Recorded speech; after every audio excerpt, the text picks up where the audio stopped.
Aliyekuwa wenu kaenda upinzani, aliyekuwa wao kapita kwa jirani, sasa ni wa kwenu. Watu ni wale wale, timu ni zile zile, nafasi ni ile ile. Uliyemsema kisa uwezo sasa ni wenu. Kopo la mafuta kwa ajili ya kupaka onekane mpya. Wachambuzi ni wale wale, waliompinga akiwa jangwani wakamsafisha akiwa kwenye shamba la alizeti, sasa watampinga akiwa Msimbazi. Vituo ni vile vile. Kwa sauti ya Daktari Biteko tulimsifia Mligo, ni wasawa kutangaza nafasi yake imepata mtwazi. Kibabage ni yule yule. Madhaifu tuliyoyaona akiwa jangwani tusiyafumbie macho akiwa Msimbazi. Tusibalance mizani, ubora wake tuutangaze kwa mataifa bila kuogopa ukosoaji, kwa sababu bado sisi ni wale wale wenyewe, hatujabadilika. Hata wewe Kibabage una sababu ya kujiumiza kwa maneno yetu. Maendeleo yapigi kelele wala makofi, ni kushindwa tu. Kuna wafanya wabaya wajivike jola kutupenda. Usiingie kwenye mtego wa wakosoaji, lengo letu si jema. Iwe kwa bure au fedha, iwe kwa kupeana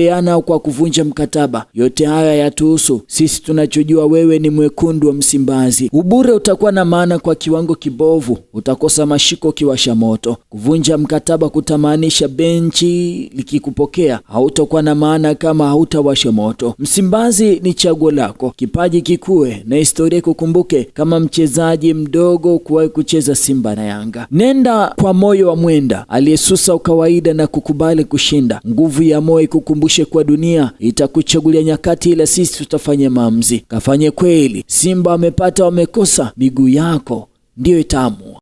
Aliyekuwa wenu kaenda upinzani, aliyekuwa wao kapita kwa jirani, sasa ni wa kwenu. Watu ni wale wale, timu ni zile zile, nafasi ni ile ile. Uliyemsema kisa uwezo sasa ni wenu. Kopo la mafuta kwa ajili ya kupaka onekane mpya. Wachambuzi ni wale wale, waliompinga akiwa jangwani wakamsafisha akiwa kwenye shamba la alizeti, sasa watampinga akiwa Msimbazi. Vituo ni vile vile. Kwa sauti ya Daktari Biteko tulimsifia Mligo, ni wasawa kutangaza nafasi yake imepata mtwazi. Kibabage ni yule yule. Madhaifu tuliyoyaona akiwa jangwani tusiyafumbie macho akiwa Msimbazi. Tusibalance mizani, ubora wake tuutangaze kwa mataifa bila kuogopa ukosoaji, kwa sababu bado sisi ni wale wale wenyewe, hatujabadilika. Hata wewe Kibabage una sababu ya kujiumiza kwa maneno yetu. Maendeleo yapigi kelele wala makofi, ni kushindwa tu. Kuna wafanya wabaya wajivike jola kutupenda. Usiingie kwenye mtego wa wakosoaji, lengo letu si jema. Iwe kwa bure au fedha, iwe kwa kupeana